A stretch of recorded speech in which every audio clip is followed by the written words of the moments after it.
didn't want God's presence like I want it now. He's like, I don't understand it. He's like, his presence is so much better than anything else. He's like, where do I go that I think that something else is better?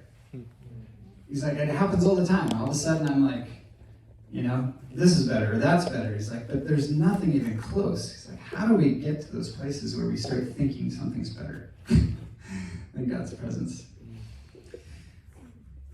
And I don't know. God ended up saying something profound. I don't remember what it is right now, but it was profound. So profound, I don't remember. Just went somewhere into the unconscious places. Who was here when Amy taught on the fear of the Lord a couple weeks ago? Mm-hmm. Raise your hand. I want to see how many of you guys. 3, 5, 6, 7, about half of you. Okay. The fear of the Lord is a topic that is, I think, difficult for anyone to talk about. The world has enough problem with God and fearing Him. The world that doesn't want God is in fear. They're in bondage to death itself, but that death is not to be equated with God, although it often is. Death is Jesus' last enemy, right? God's last enemy. The final enemy is death. And yet the whole world is in bondage to the fear of death. And even for believers, as we come out of our old life and into the new, we feel that fear in various ways. However, death has a grip on us. There's fear there. It's bondage. Whether it's fear of lack. It's fear of lack of anything. Lack of health, lack of time, lack of resources, lack of joy, lack of any of the fruit of the Spirit. Like, that is all death. But it's not God. And we're learning how to get out of that, right? Our mindset is totally shifting and changing so that we understand this new kingdom that we're in, that we've been delivered from the kingdom and the domain of death and transferred into the kingdom of His beloved Son. It's the kingdom of the beloved. The whole kingdom of God is the kingdom of the beloved one. Like, you are all the beloved one. That's the spirit behind the kingdom we belong to now, which is incredible. But here on the earth, like that's super foreign,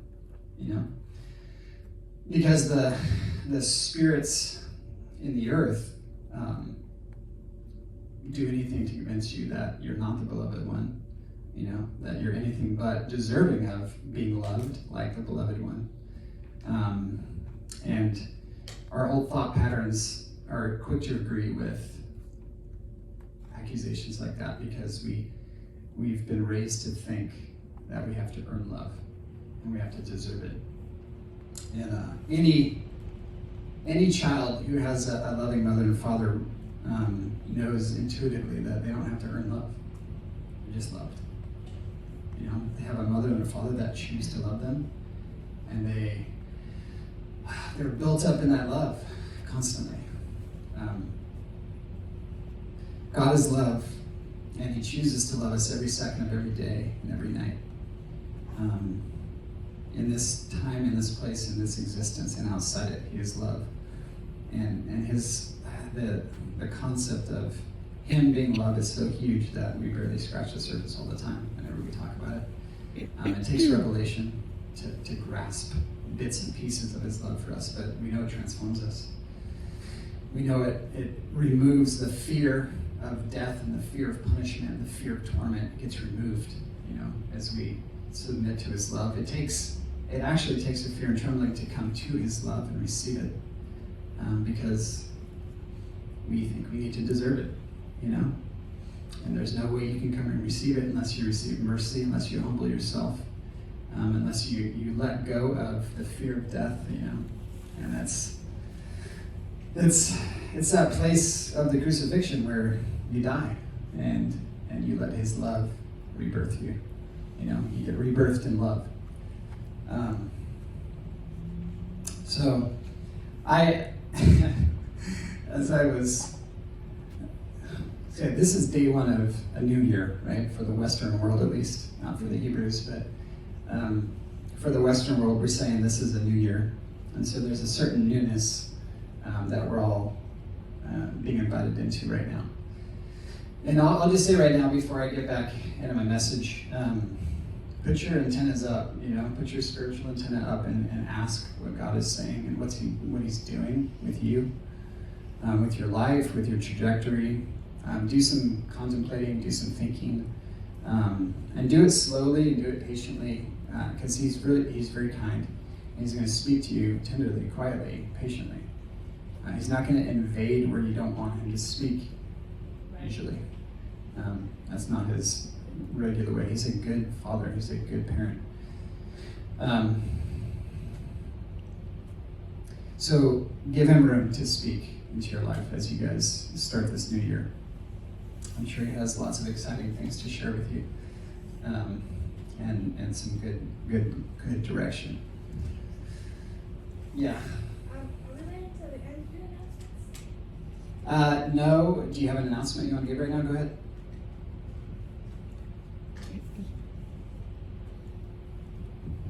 It's short, but Brian asked me to, on the mic, say he misses every one of you. Welcome to the new people that are here, and he loves you. Like Shannon. Amen.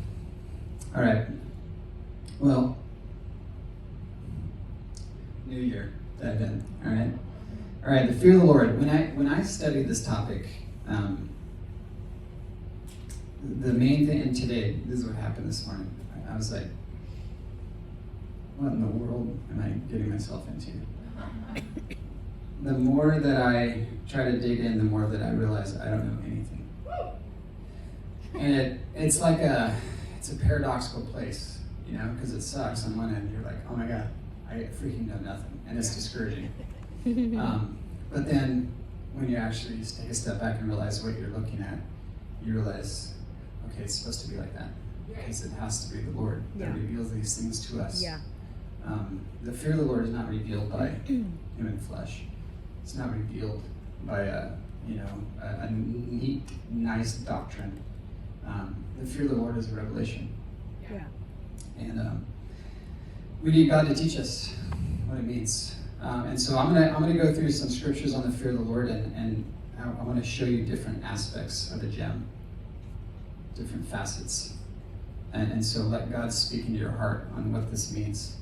And then we're going to get to his goodness. Because his goodness, we need his goodness. We need his goodness. Okay.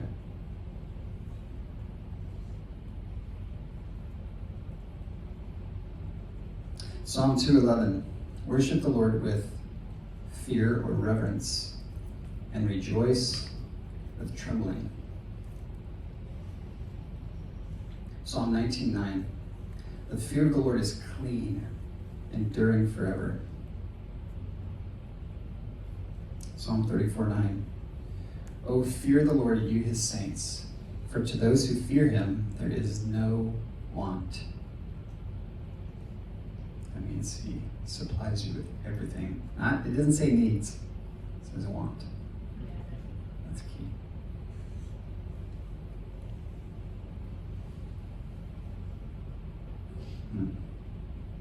Psalm 52. This is a little story, so listen to this. Talking to the evil man. Why do you boast in evil, O mighty man? The loving kindness of God endures all day long.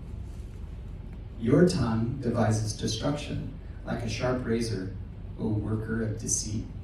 You love evil more than good, falsehood more than speaking what is right.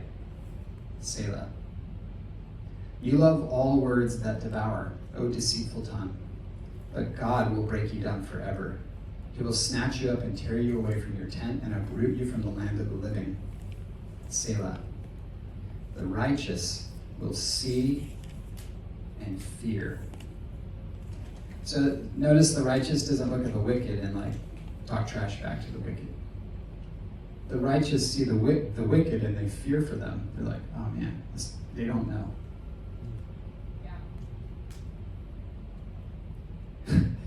the next verse says, they see and fear and will laugh at him, the evil man, saying, behold, the man who would not make God his refuge, but trusted in the abundance of his riches and was strong in his evil desire. But as for me, I am like a green olive tree in the house of God. I trust in the loving kindness of God forever and ever. I will give you thanks forever because you've done it, and I will wait on your name. I will wait on your name, for it is good in the presence of your godly ones. Anytime in the Old Testament where you see the word loving kindness or your mercy endures forever, steadfast love of the Lord, that's the word hesed that is translated in the New Testament as grace. Jesus, grace and truth.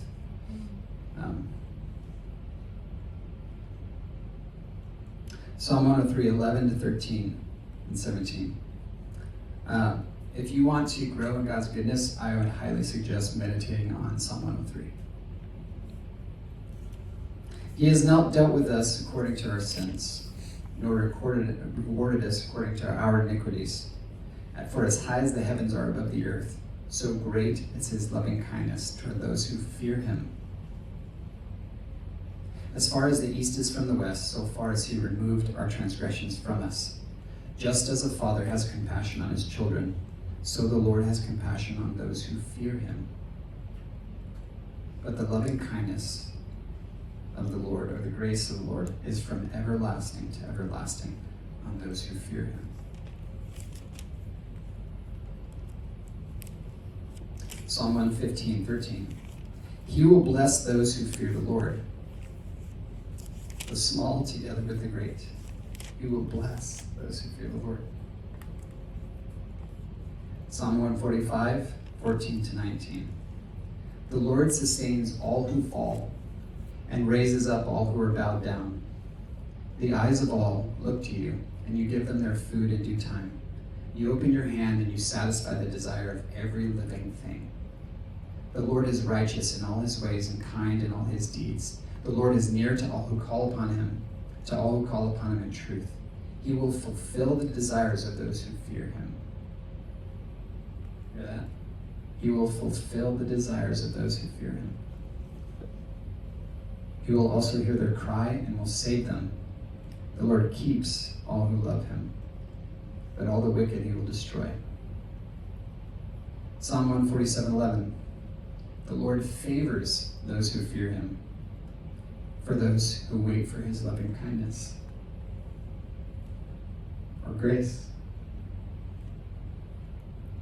Proverbs 129.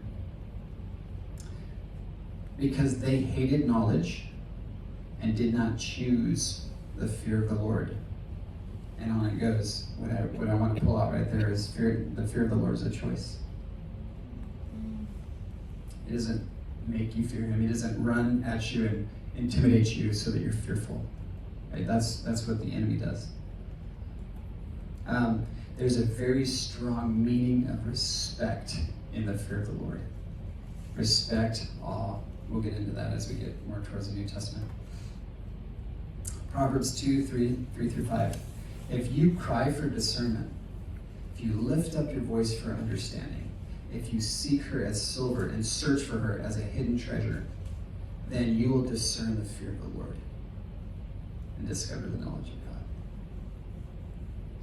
Isn't that cool? Yeah. See the heart in that? Cry for discernment. Lift up your voice. Seek her. Search for her. Then you will discern the fear of the Lord. One thing I was asking myself was, how do you get it? You know, for much of my life, I've been wondering, how do I fear you rightly? And what does that even mean? You know, these are good questions. Proverbs 8:13. The fear of the Lord is to hate evil. Pride and arrogance and the evil way and the perverted mouth I hate, says the Lord. There's nothing that I get more angry more quickly than when my children walk in pride and arrogance. That is, my fuse is almost instant. And it took me a while to realize, wow, he's like that. There's no tolerance for pride and arrogance in the kingdom. It's like an antithesis of the kingdom. There's a sharp correction when someone's walking in pride and arrogance. There's a hatred. Proverbs 9:10-11. The fear of the Lord is the beginning of wisdom, and the knowledge of the Holy One is understanding. For by me your days will be multiplied, and years of your life will be added to you. I want you to notice the connection of the fear of the Lord and life. Yeah. Life. Long lasting life. Proverbs 10:27. The fear of the Lord prolongs life, but the years of the wicked will be shortened. Yeah. Proverbs 14:26. In the fear of the Lord there is strong confidence, and his children will have refuge. There's protection in the fear of the Lord. Next verse. The fear of the Lord is a fountain of life, that one may avoid the snares of death. 15:16. Better is a little with the fear of the Lord than great treasure with turmoil. 15:33. The fear of the Lord is the instruction for wisdom, and before honor comes humility. Humility is very related to the fear of the Lord. I don't know what comes first. I don't know. You can't fear the Lord without humility. You can't, fear of the Lord makes you humble. I don't know, they're very close to that. We just need revelation. By loving kindness or grace. Okay, this verse blew my mind in a geeky kind of way today. Proverbs 16:6. By loving kindness and truth, iniquity is atoned for. Does that sound familiar to anybody? Say it again. By loving kindness and truth, iniquity is atoned for. Yeah. Remember what I said about loving kindness? The word there is hesed, and it's paired with truth like over 150 times in the Old Testament. And then in John it says, it says grace and truth came by Jesus. Right here it says grace and truth. By grace and truth, iniquity is atoned for. You see that? It's like totally prophesying Jesus. Yeah. Yeah, it's amazing. Like he embodied these words when he came in the flesh. So cool. Second part of that verse. And by the fear of the Lord, one keeps away from evil. 19:23, Proverbs 19:23. The fear of the Lord leads to life, so that one may sleep satisfied, untouched by evil. Wow.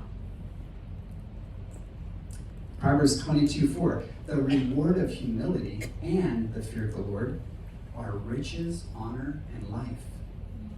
It's awesome. That's good. I want that reward. Yeah. Proverbs 23:17-18. Do not let your heart envy sinners, but live in the fear of the Lord always. Surely there is a future, and your hope will not be cut off. The place Amy started when she taught on fear of the Lord. Isaiah 11:1-10, right? The 7 spirits of the Lord.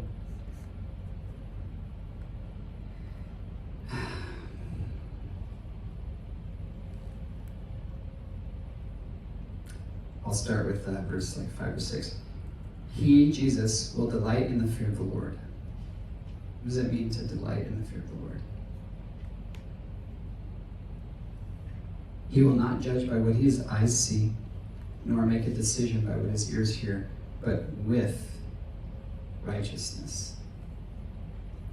What I feel like God spoke to me today was that with righteousness was like actually together with Yes. righteousness. Yeah. It's a relational judging with God. Right? Tree of the knowledge of good and evil without God, death. Tree of the knowledge with God equals right judgment. Right. So Jesus didn't do it by the eyes or by the ears, he did it together with righteousness. Amen. It's good, but But the fear of the Lord takes you to that place. So you're slow to speak, right? You're not quick to judge. You're slow to judge, slow to speak, quick to listen.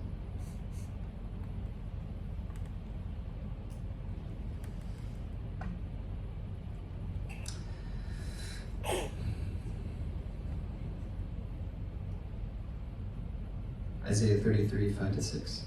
The Lord is exalted, for he dwells on high. He has filled Zion with justice and righteousness, and he will be the stability of your times, he being Jesus. A wealth of salvation.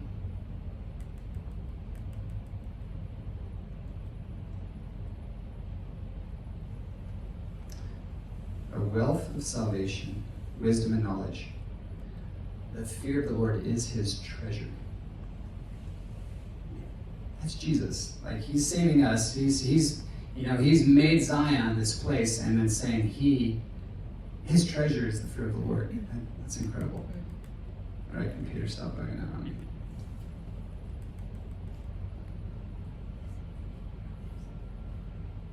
That was Isaiah. I moved on to Isaiah.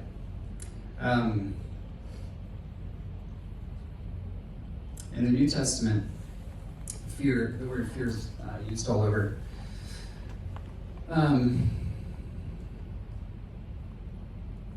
Ephesians 5:33 is very interesting, and 1 Peter 3:2 is talking about husbands and wives. And I gotta close this for a second to let it recover. It's like, you've had me open too long. I can't handle this. It says, it's that verse, wives, so husbands, love your wives. And he just gave this whole thing about, love them like Christ loved the church. And there's a long section on that, it's really powerful. And then at the end of it, it says, so all that aside, husband, love your wives, and wives, respect your husbands. That word is fear. And then in 1 Peter, he used that word again when he's talking about the husband-wife relationship. And what I had kind of an aha moment today, because there's a masculine aspect of God and there's a feminine aspect of God. They're different, and it takes both to show who God is. Male and female, he created them in the image of God. He created them male and female. And then you see it all over the planet, male and female. And that's how the life comes, when male and female come together. Or from maybe a scientific perspective, the plus and the minus come together, and then there's life, there's charge, there's power, But the fear of the Lord, I think there's a very strongly masculine aspect to it. I think it has a lot to do with this respect thing that men are made to receive. It's something that I think, there's a guy that really has a strong revelation on this. He preaches to the churches. It's called Love and Respect, and it's a really good message. But his point, in a nutshell, is women want to be loved and men want to be respected. And to respect a man is his love language primarily. And most men don't even know that. But my dad told me a long time ago, he heard that message and he's like, man, I've been missing that my whole life, but it's true. He's like, there's nothing I get angry about than when I feel disrespected by my wife or my children. He's like, I feel unloved in those moments, And there's like a dignity and a value of who God is that needs to be respected. That ought to be respected. That he deserves to be respected higher than anyone else. That the Father is the Father of all. Like, he created, initiated everything. Even the Son submits to the Father. Holy Spirit submits to the Son. There's this incredible dance in the Trinity, but the Father there's something about him where, like, as males, we carry that image. There's an image-bearing thing for men that has a likeness to the Father. And and the fear of the Lord, there's the reverence of the Lord, the awe of the Lord, there's some kind of like honoring that is unique to the male aspect of God. And the fear of the Lord has to do with that. But it's not fear the way your humans think about fear. It's a different kind of fear. And so we need more language, I think, to understand or to express what we're trying to express.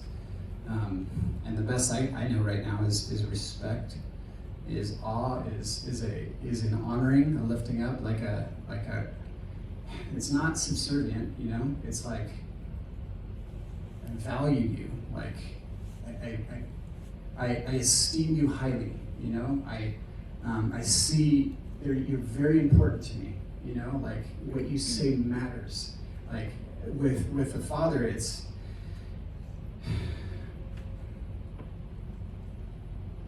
his words are definitive, right? I mean, when he speaks, when he's yeah. Let's see if my computer works again. Doing great, Will. Yeah. Thanks, yeah. Okay, so the fear of the Lord is all over the Bible.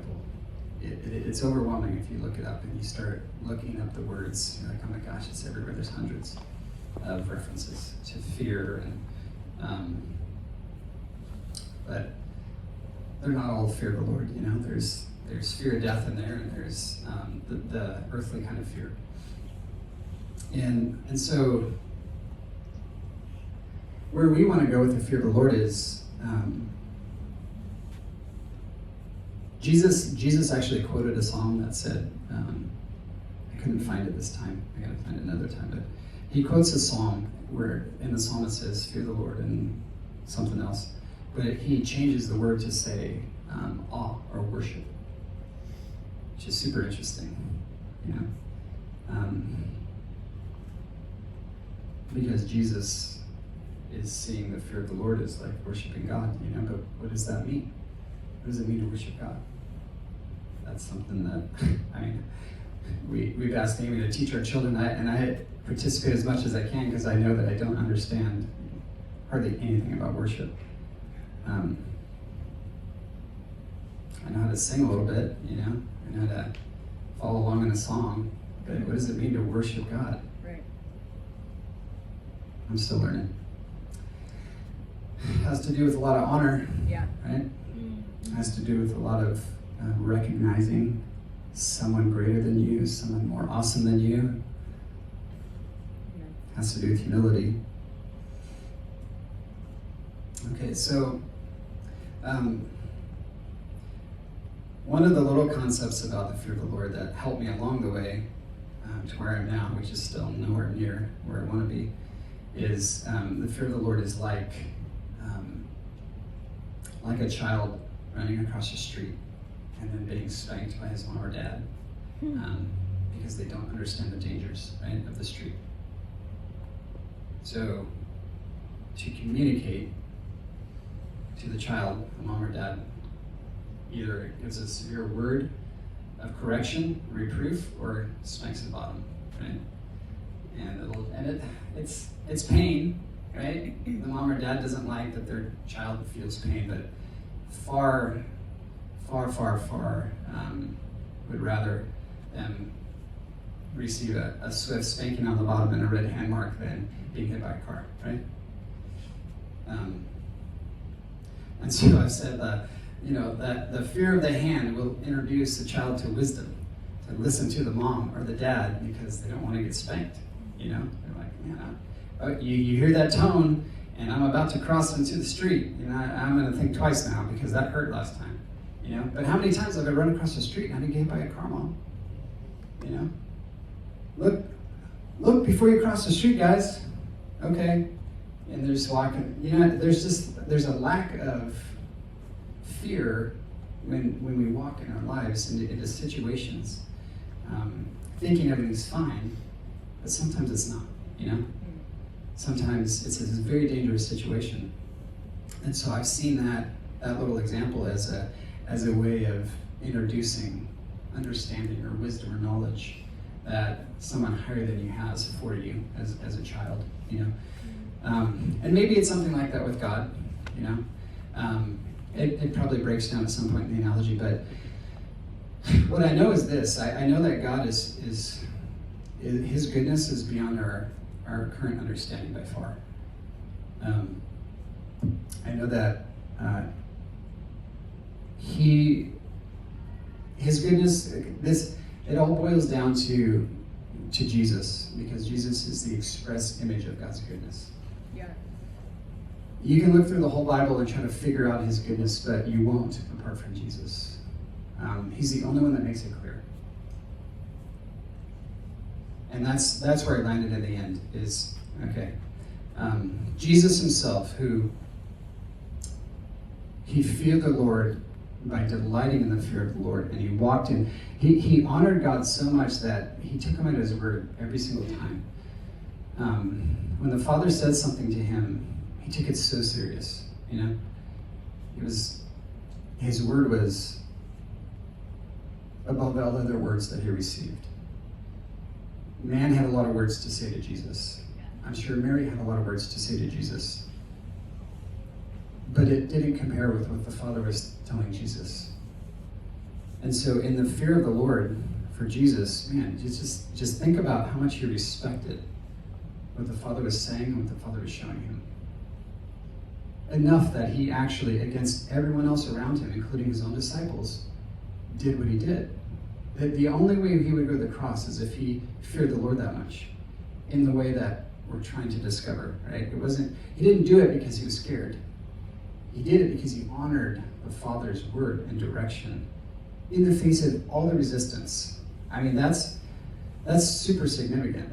It bore so much weight in his heart that he would choose to do what he did, despite what everybody else said.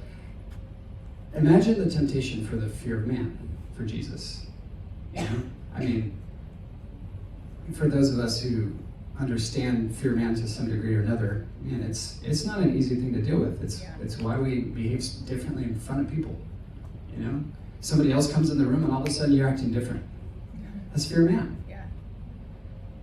What was it like for Jesus to walk with all these different people coming to him and in his circle, and yet he still, it says in one or two parts, it says he set his face toward Jerusalem.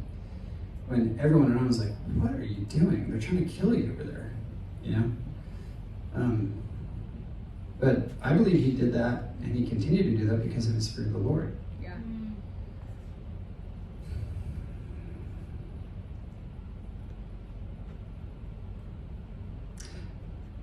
Right now, I'm trying to transition to his goodness, and I don't really know how to do that other than just start talking about his goodness. Yeah, go ahead.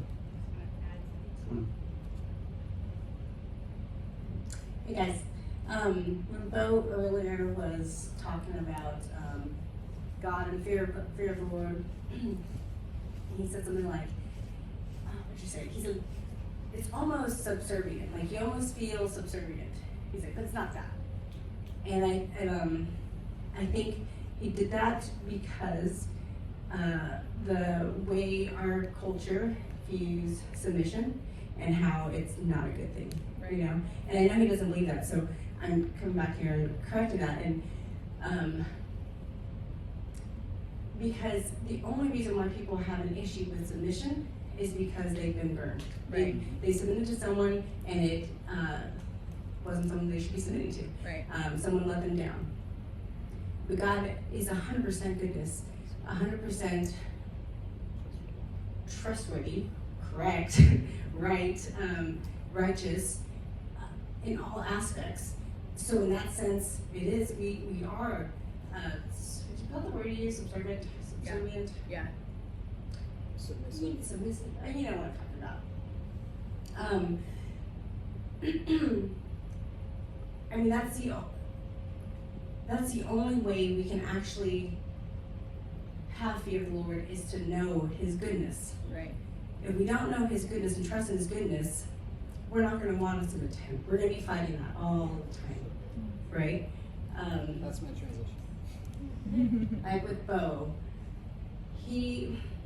I submit to him because he's a freaking amazing husband. If he wasn't an amazing husband, I'd be going buck wild. I would not, you know what I mean? I hold, if he tells me something, if he corrects me in any way, he's like the only person that I will 100% listen to because I trust him. And he is not even, I mean, God's in him, of course, but nothing compared to the fullness of who God is, right? So there's nothing wrong with submitting to God and having that Right. the humility, Right. because he's so good. It's for your good. Yeah. There's something else I wanted to add to that, but I think that's all I have to add. Yeah. I was missing that, thank you. Good. That was what I was looking for. Yeah. That was it. Jesus, love the body. Okay, let's talk about goodness. Ephesians. Ephesians 2:7 says, in the coming ages, he did all the stuff that he talks about in verses 1 through 6, so that he could show you the immeasurable riches of his grace and goodness toward us in Christ Jesus. That chapter 1 and 2 of Ephesians is so high and lofty that it's really easy to read it and miss all of it. It's so theologically deep and rich, and then there's so many run-on sentences. If you read like Paul and that whole, like, I've heard many Greek scholars say that they're like, they don't know how to break up the sentences because they're freaking run-on sentences. They just go on and on and on as he's describing these glorious things about God. But he predestined us before the foundations of the world to be holy and blameless and beloved. He predestined us for love. He predestined us to be loved. He predestined us to be those that he poured out his goodness on, those that he fought for, those that he protected, those that he defended, those that he gave an inheritance to, those that he would speak for. Ephesians 1 and 2.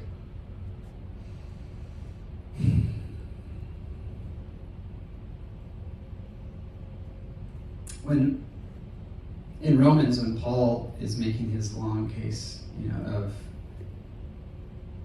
the unbelieving man who is in sin, in Romans 2:4, I'll call him the self-righteous man. We all know this man, right? We're all acquainted with the self-righteous man. Okay. Do you, self-righteous man, despise the riches of his goodness? And in the verses previous, he's talking about the hypocrisy of us judging others while we ourselves are judged. And we know this is the way this works, right? Now, I think we talk about this enough. When we are condemning somebody else, it's because we're already condemned ourselves. If we weren't condemned, we would actually be extending mercy rather than judgment to somebody else. This happens all the time each day in our little relationships. And when I say little, I mean micro, inner workings, yeah. Could you clarify, so when you're talking about being condemned, you're referring to us? Expand on that for people who maybe haven't heard us talk about that. Yeah. When we see someone around us and we judge them, and then we say, you deserve this or that, and we judge them, it's because we ourselves have already judged ourselves internally for those same things. This is Paul's whole argument in 1, 2, and 3. It is, you're judging others, but you yourself are judging yourself. If an easy one for me, easy example. I was raised to be very strict with my food, to look at the ingredients, to measure what I'm eating, protein, carbohydrates, fat, extreme. And so if I am not walking in mercy, I can look at somebody else around me that I see eating, and I can say, they're out of order, they're eating wrongly. And I will judge them in my heart, and I will condemn them, and I'll say, they're unhealthy, this is why they're XYZ, this is why they have this health problem. In my heart, I will judge them, because in my heart, I'm not perfect at it, but I have this knowledge that tells me I need to do this to be perfect in my eating. You know what I mean? We do this many different ways. Yeah. We do this with our driving. We do this with just basic knowledge that we've learned. It's the knowledge of good and evil that puffs us up, rather than the love that edifies. And it's the trap. It's like, how do you deal with all this knowledge that comes at us every day? Right? We're in the age of this increase of knowledge in the earth with the internet. We can listen to anyone we want, as much as we want, on any subject we want. But with that knowledge comes great responsibility, right? And it has to be filtered through the cross. And so what I'm trying to get at is the cross has already vindicated everyone and everything, past, present, and future. Jesus has already reconciled. He has already paid the price for the iniquity of all sin. He has, my past sins, my present sins, my future sins, the places where I've fallen short or somebody else has fallen short. He's paid that price to bring it back to a place of innocence and guilt-freeness. No one deserves condemnation anymore. Right. Unless they reject Christ. And that's the point. So like for a believer, if we live and we walk in this place of judgment towards somebody else, it's because we're judged in here without receiving the cross in that certain area. Yeah. Oh, I wanted to bring up an example that we here at Kairos should watch out for. Okay, so because it's been so much used against us, I'm sure we do it to other people too. When it comes to doctrine, Right. we have all believers, non-believers. We have this knowledge, right? We think we know things. Right. We think we know God, and then we judge our brothers and sisters. Yeah.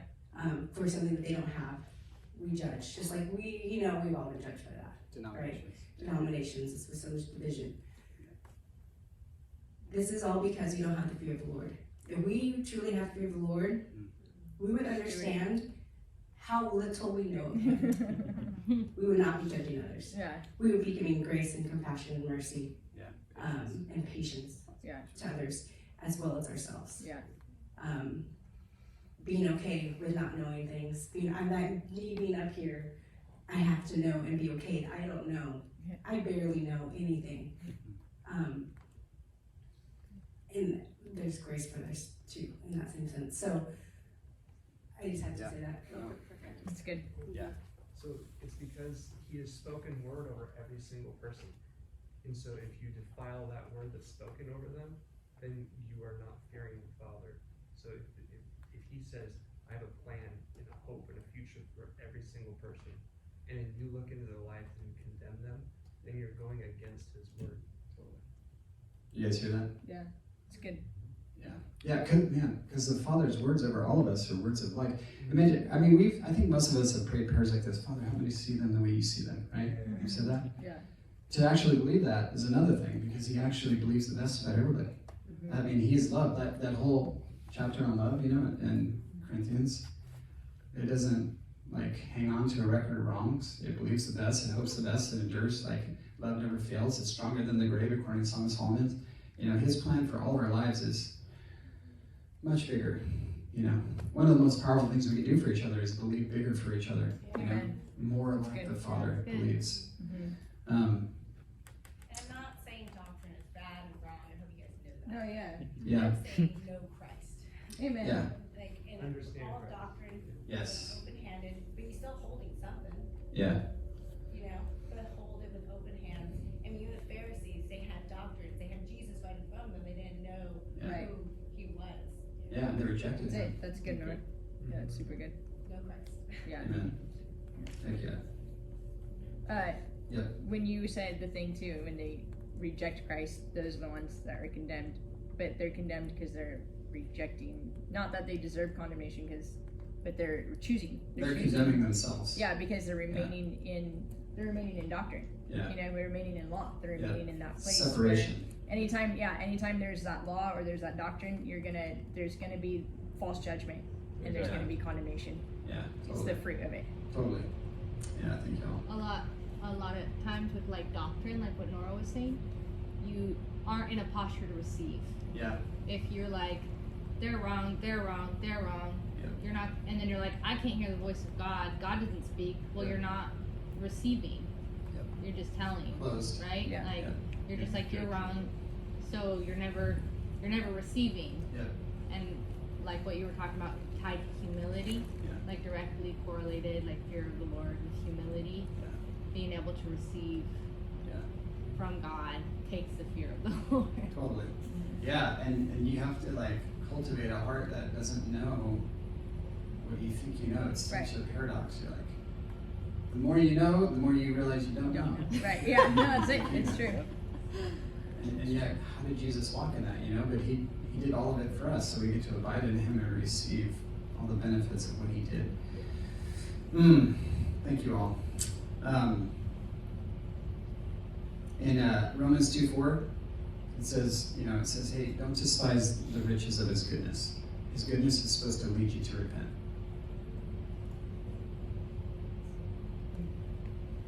But when you don't, he says, according to your hardness of heart and your impenitent heart, you actually store up for yourself wrath in the day of wrath and revelation of the righteous judgment of God. It means like there's going to come a time when they get it and they're like, oh my God, I just like stored all this wrath up for myself, all this like judgment against myself because I've been judging myself the whole time. And there's going to come a point where they get it and they're like, oh geez, what the heck was I doing?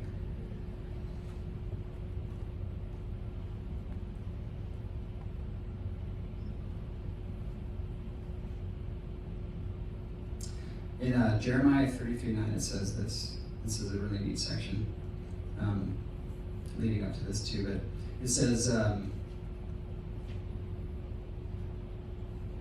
it's talking about future hopes and promises. And Jeremiah is a very bleak book, for those of you who've read it. He says, then it shall be to me a name of joy, a praise, and an honor before all nations of the earth, who shall hear all the good that I do to them. God's entering the scene of this broken humanity in this whole prophetic section. And because of that, right, they shall hear all the good I do to them, and they shall fear and tremble for all the goodness and all the prosperity that I provide for it. Yeah. Mark 5:24, or Mark 5:25-34. There was a woman in the crowd who had suffered from a hemorrhage for 12 years. She had endured much suffering at the hands of many doctors. She spent all that she had, and she was not helped at all, but instead she became worse. She had heard reports about Jesus, and she came up behind him in the crowd and touched his outer robe, for she thought, if I just touch his clothing, I'll get well. That's powerful right there. She thought, she heard about him, and she's like, oh my gosh. She's using the eyes of her heart, she's picturing this encounter. Guys, she had very much to do with this. A lot to do with this. I mean, if she would not have received this in any way, shape, or form if she didn't do what she did, right? She's imagining, if I just touch his clothing, I'll get well. So she does. Immediately, her flow of blood was dried up, and she felt in her body and knew without any doubt that she was healed of her suffering. And immediately Jesus, recognizing in himself that power had gone out from him, which is also mind-blowing, right? Jesus was not consciously aware that a woman was coming up to him to receive from him. But he felt the power leave his body. Whoa. Who touched my clothes? He says. His disciples said, you see the crowd pressing around you from all sides. You asked who touched me? Picture, Times Square, everybody's out for the ball drop, last night. It's like, well, I don't know if they do that nowadays. They used to, yeah, right? Crowd, everyone's got a mask. But they're just thronging all around him, right? So the disciples are like, oh, they're probably yelling because it's so loud. Like, what are you talking about? Who could possibly tell you who touched you? Who touched me? He asked again. Still, he kept looking around to see the woman who had done it. And the woman, though she was afraid and trembling, aware of what had happened to her, came and fell down before him and told him the whole truth. Was she scared of Jesus? This is such a mysterious, beautiful thing about God. Like, the possibility of her healing drew her, in her unclean state, to touch a rabbi illegally. She gets healed, and then she's in fear and trembling about it, and then she comes and confesses. She could have easily got away, but she feared the Lord. Yeah. Yeah, Well, she experienced his goodness. The fact that she was even in the crowd. Yeah, she was already believing in it. Yeah. But she wasn't even supposed to be in that crowd. Yeah, with just one like a leper. Yeah. Sure. By She the was, law. yeah, by law. she, fearing and trembling, comes, kneels before him, and says, tells him what happens. And he says to her, daughter, your faith. The Amplified says, your personal trust and confidence in me has restored you to health. Go in peace and be permanently healed from your suffering. Man, that's a good word.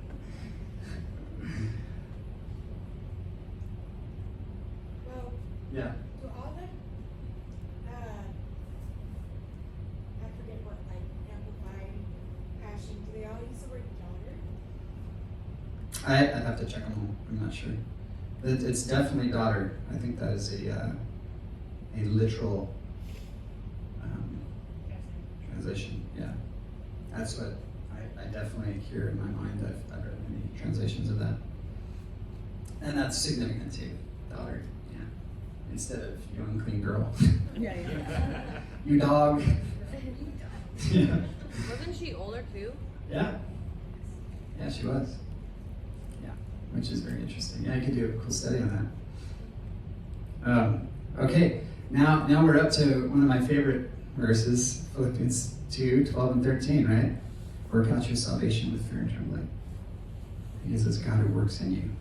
He gives you the desire, so it's that grace for your actual desires for the things you're made to do, and then it's the grace to do those things. I don't know how you could live a better life, right? It's like God knows, he's like, how do you know how to describe it? Your dream life is your life filled with the desires that you get to fulfill every day. Yeah. That's God's life for you. Like, you're made to do certain things to fulfill certain purposes. And you get to live here and search those things out in a relationship with him, and then he supplies the desires and the power to do those things. I don't know how it could get better than that. But to be fair, we need that in a broken world, because this is not an easy place. Yeah. And things need to be redeemed and restored here.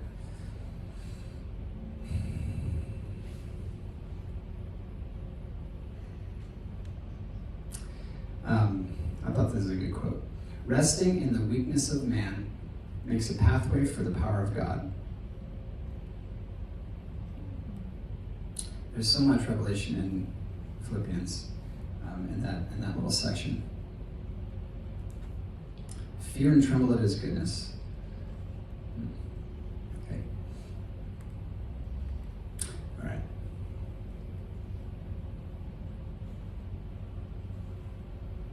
Oh, this is so good. Thanks.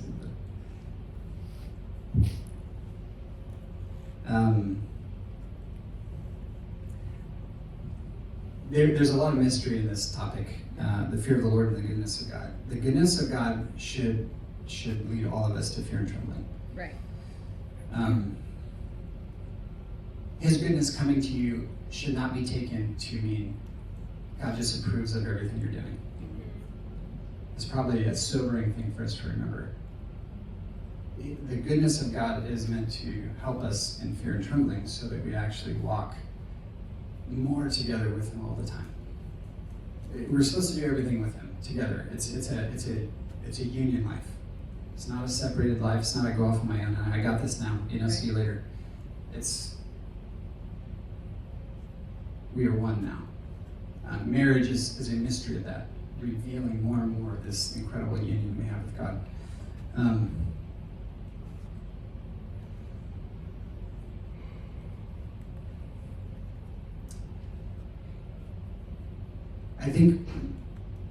I would imagine many of us have different times in our lives where we could say, wow, I think God was showing me his goodness and helping me come into a deeper understanding of who he is. I don't know. I told you this story with the job thing with me a number of years ago, and that was for me one of the most potent, simple, clear experiences I've had, where I realized that I didn't know hardly anything about God's goodness. And we all have our own little self-righteous ways where we try to do good or be good or get good. When it comes to blessings, the blessings that God gives us freely, I mean, he's given us every blessing in Christ Jesus. Amen. but to actually live in that is a different thing, you know? Like we hear that talked about, we read it in the Bible, but to actually believe it and to know it is something different. So when I went through the process of being blessed financially through my job in a way that I could not predict, I resisted it because I had self-righteousness in this area, and I thought I only deserved what I worked for. And I cared about what people thought. I was actually embarrassed when I started being blessed that way. I didn't tell Nora for a while, and I tell her first anything that I received. But on the way home, when I had this conversation with God, you know, he asked me those three things. He's like, do you think that I can bless you in this way? You know, and I was like, yeah, I think you can. Do you think that I want to bless you in that way? And that was a little bit harder for me, and I was like, I tell people this all the time. Yes, I do think you want to, you know, you're good, yes. And I was like trying to talk myself up to like be at peace. And then like, he goes, do you think that I will bless you in this way? And I felt a lot of fear in that moment. I felt fear of man, I felt fear of being wrong, I felt fear of like other people finding out I was getting something that I thought was unfair. Because what the essence of this situation was, I was gonna get paid for not working. A lot of money. I didn't ask for it, I didn't expect it, and in fact I did not want it because of the fears and my unbelief. And when I literally had this blessing chasing me. There was a woman in the HR department was calling me, and I would get angry. I would say, why is she calling me? I've already cut my ties, I don't need to, you know, I'm not trying to get paid for not working. And she called me like 3 times. And on my birthday, you know, it all got tied up in a nice little bow, and she's like, we've already talked to legal, it's all good, this is what we do. We pay our employees who are on military leave. And I was like, oh my God. And in the car when I answered God, I said, it was fear and trembling for me. I was like, it was the longest pause I had, but I was like, yes, I think you will. And, you know, and then I held my breath, like, you know, and I didn't speak out like the unbelief that was in my mind, like, what if he doesn't? Ooh, what if, you know? It's good. And that process it just gave me a little glimpse into this fear and trembling thing. Yeah. His goodness, because what he started showing me over that time was, he's like, oh, this is so small. This is like so teeny for what I want to give to my children. It's like, and for you, I'm just tapping. I'm just giving you a little bit, this little sliver of your heart. You opened up a little bit. He's like, I have so much more. Yeah. And I'm working on you guys. You know, I'm working with you. I'm fathering you into these places of goodness. To know his goodness means we have to courageously believe for more. And the goodness of what he wants to do with us has to be based on the cross and the fact that the justice has been done through Jesus, and we have to actually believe it and receive it. It's not easy, like, you know, hey son, here's a Ferrari, I just give you everything. It's not like that, because he's a good father. He's going to father us into maturity. Yeah. And to receive blessings takes maturity. Right.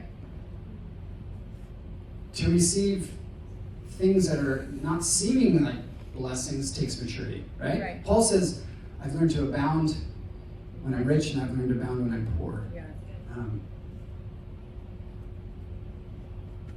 I think I don't know what the categories are, but at least the gospel I was taught growing up, most of us learned to abound when we were poor, because we were used to just not being prosperous, because we didn't preach that. We hated any preacher that talked about prosperity. We labeled them prosperity preachers, and we totally judged them. You know, all the while we're freaking working our hardest under the law, you know, slaving under the curse, and we're super bitter against all these other believers who are probably not even believers at all. Got all this money, freaking. Little do we know all this stuff they're doing in the earth, you know, bringing the kingdom. We just ignore it, you know, demonize it. Yeah. But, money, money is not the root of all evil. It can be a very evil thing used for an evil way in the world, and it causes much evil because of men's hearts, not Right. because of the money. Money's a tool. Right. It's just a tool. It's not alive. The worship of it, Jesus said, there's another God, a mammon God.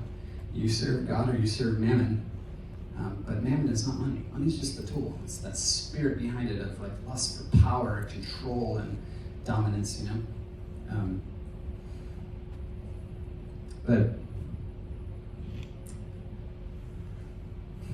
there's this invitation of fear and trembling into God's goodness for each one of us, where God wants to give you much more.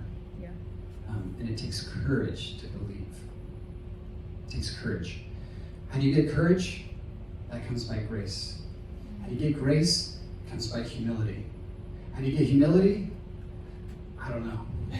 You gotta talk to God about it and learn what you want in life. Do you want to be, a successful, merely human? Then humility is not for you.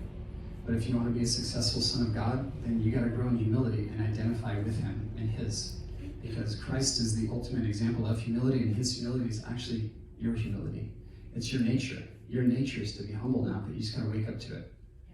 When you or I, try to ever put ourselves in any place of esteem, it's counterintuitive to our nature. Right. It doesn't make sense anymore.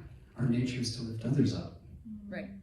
Our nature is to look like him, to be like him, to express him, but in our unique way. Because all of us are a unique expression of Christ, and there's no one else who can express him like you. All right, last part. You guys ready? Yeah. All right, Romans 11. I briefly touched on this in Amy's thing, but I want to finish with it here. Paul's talking about Jews and Gentiles and the mystery of God choosing the Jews, but then them being broken off, basically, and not believing, and then the Gentiles coming in and being saved. And there's so many theological debates from Romans 9 through 11, and there's all these different sects of Christianity and different denominations that fight and argue and have for 2,000 years. But this is so cool. If some of the branches are broken off, Paul says, and you, being a wild olive branch, were grafted in among them. So that, picture the tree, right? And the tree is, God is the tree. And all these branches are all of his children. Gentiles, being wild olive, were grafted in among all these others who originally were connected to God. And these Gentiles became partakers with the Jews that actually believe of the rich root of the olive tree.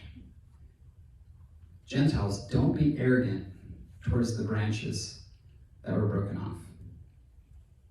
Remember, it's not you who support the root, the trunk, but the root and the trunk supports you. You will say then, but branches were broken off so that I might be grafted in. I'm so special. Quite right. They were broken off for their unbelief. But you stand by faith. You stand by your faith. Do not be conceited or prideful, but fear. And do not be conceited but prideful, but fear. For if God did not spare the natural branches. So you have this paradox and this mystery then, right? You're like, wait, was it God or was it them? We're together, you know what I mean? So how do you separate what God has joined together? I think that's part of the mystery. You're trying to separate them and understand apart. Right. He's like, you're supposed to. They were separated, they were broken off because of their unbelief. Right. Go on. There's a choice in that. Yeah.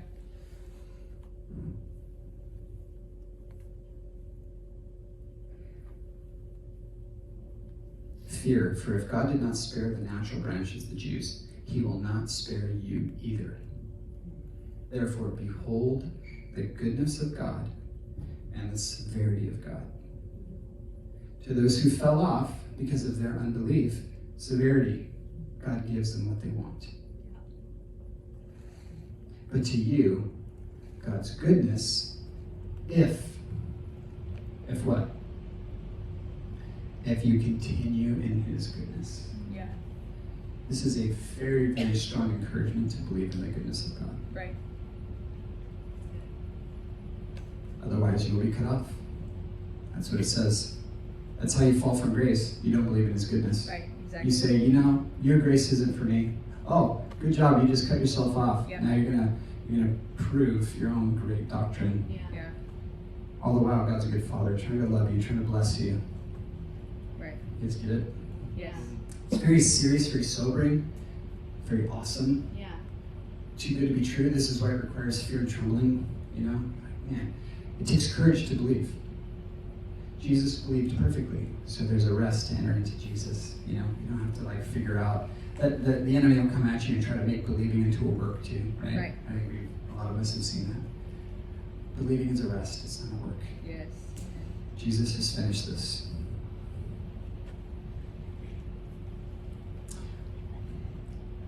They also, the Jews that were cut off, if they don't continue in their unbelief, they will be grafted back in. For God is able to graft them in again. There's always hope. The gates of heaven are always open. Yeah. Gates of hell are locked from the inside. Yeah. That's good. So, that's what I got for us today. It's good, Bo. So good. Yeah. Yeah. Thank you for your devoted attention for that long round. Go ahead, Norm. Yes. Okay. We're gonna communion next. But since we're talking about the Lord, I want to invite you guys to ask for that. Let's do it as a community if you want to. To the degree that you believe in his goodness, is the degree that you will fear him. Yeah. For example, some of you guys, and I'm not saying all the time because God can work outside of our absolutes, but generally speaking, from my experience at least, like that one experience I shared with you guys where he took me Yeah. to space, I don't know what it was, and it was terrifying, and then I had to ask him to stop because I was too terrified. It's because I didn't trust in his goodness. Right. That's when he stopped. Yeah. Exactly. And I haven't asked him for me. But I want to. Right. And so as a community, Howard, let's pray. For us to trust more in his goodness, for us to grow in fear and awe of him, because we trust in his goodness. Yeah. Good. Go ahead. Oh, I guess. Okay. Can I add something before we? Okay. Just real quick, because you're on fire tonight. The goodness. Every area where we believe His goodness stops, that's where law will try to govern. That's where striving will govern. Because ultimately, something has to govern. And if it's not Him, it is love. Then something else will. So we'll be like, oh, this is where His goodness runs out, and now I'm back into law. Yeah. You asked. You said, how do I get humility? This is a good one. You choose it. You choose it, and then it follows. What I mean by that is, sometimes you don't feel in love with Bo, right? But if you start thinking about him, and you start, even if you just start oh, hey, I just Bo, and you honor him, or you move in respect, and you shift, and you choose love, even when you're not thinking, even when you're not feeling it, then the emotions of love follow. Yeah. And one of the best ways for us as believers is praise and worship, because it's exalting Him rightly, and when I see Him rightly, humility comes. Yeah. Because that's your, oh my God, you're amazing, and you're blown away. So most of the times when you're in a funk and you don't feel like worshiping and you don't see His goodness and that's the moment for you to tell the flesh to shut up and your feelings shut up and start verbally, because faith comes by hearing by the word of God, but there's something powerful about your words, you start speaking it. So you start verbally praising, you start verbally exalting Him, and you'll feel a shift, and then you'll feel that you'll actually your body will come into agreement with right humility, and it's amazing. And in that place you're like, oh, how did I you move into that rest and that goodness, and also at the same time the awe. Oh, we are amazing. Yeah. it's powerful. And then there's this other thing we were talking about too, and the more I know, the more I don't know. I just want to end on this real quick. The more I know, the more we don't know, and the reason why that is this aspect, the fear of the Lord, and growing in this, it demands you to mature and be present. And so that's why you don't know, because you're in a moment that's new and it's never happened before. Stacy and I, she would get so frustrated with me in different moments where I was living off of past understandings of who she was. I wasn't being present with who she was in this moment. And I'd be like, but I know you, like, no, but you said this. And she'd be like, that was what I was last week. Can I be different right now? I'm like, no, no, you can't. I'm holding her to the law. Yeah. And I'm not being present with actually who she is in this moment. And so that's what we're saying is the law wants to say, I know it all. Or our knowledge, the things that we gain. I gained wisdom on this, I know this, and we become puffed up and prideful. Well, God wouldn't do that. Well, I don't know, would he? But he's never done it before. God doesn't change. Yesterday, today, the same forever. And like, okay, if that's the format you want to put God in the box you want to put him in, good luck with that. Pride comes before a fall, and that's his kindness. It's his goodness that leads us to repentance, actually. So it's not that you don't know anything, it's constantly bringing you back, as we would call it, like the void. It's constantly bringing you back into, I refuse to know nothing except for Christ and him crucified. And like, I lean not in my own understanding, but in all my ways I acknowledge you. I'm choosing to be present with you right here, right now, in this moment. What are you doing? What are you saying? For example, and I'm done, is, how many of you guys saw that the lights were going all crazy? Right? They're going super crazy. How many of you in your natural mind just checked it off and said, oh, it's a power thing, or it's an electricity thing? Yeah, right? Because that's what we've been taught, for the most part. You're like, oh, there's like a shortage or something. How many of you guys slowed it down for your spirit and said, what's going on in the spirit? What did you sense? I just told the angels to fix it. Amen. So that's what I'm saying. And I'm not on one hand it sounds like, oh, you're gonna over spiritualize everything. Great. Almost, because we can afford to learn to lean in to the Spirit more. Because we are so learned and so ready to lean into the natural carnal things that we learned and be like, just write it off as natural. It's just the electricity and it's cool, it's no big deal. But what if I slow down and go, wait, I don't know what's going on, Holy Spirit. Is there anything going on with the lights? Is that you? Is there something going on in the spirit realm that I'm not aware of right now? And learning to lean in from my spirit and discerning things from spirit, not by flesh, or what my eyes see or what my ears hear, but by the Spirit of God that lives inside of us. And so it demands us to be present. And in that place of being present, you're constantly seeing him and you're relating to him and you're engaging with Christ, and it's amazing. Okay. Amen. Amen. Jesse? That's awesome. Awesome. Amen. Yeah. All right, let's pray. Amen. All right. Jesus, the way that you delighted in the fear of the Lord, the way that you treasured the fear of the Lord, we want to. Yeah. And first of all, we acknowledge that we're in you. We're one with you. You've made yourself one with us, and therefore, that same reverence that you have, we actually have in us. But we want to walk in it. We want to experience it. We want to trust in the goodness of God to such an extent. We want to walk in the fear of the Lord in such an extent that our limitations are removed. We want all of our limitations to just fall away. So as a body here, Lord, we're saying, come and teach us and train us in the ways of the fear of the Lord and in your goodness. And take us to the places that we're made for. We're sorry for the ways that we have stopped you. We have limited you in our lives. We thank you for the way that you honor us. but we step into your mercy to receive the grace we need, to go further in the fear of the Lord, further into your goodness, into those places of the unknown for our hearts that seem dangerous, perilous, the places where you ask us to dream and to see visions of the futures and the hopes that you've dreamed for all of us. You're much bigger than we can dream for ourselves. You're a good God, we declare it. You're a good Father. Jesus, you're a good Lord. Yeah. Holy Spirit, you are good. You are altogether trustworthy and lovely and wonderful. Yeah. We praise you, Lord. Amen. Amen. Amen. All right, come on up. Let's do some communion.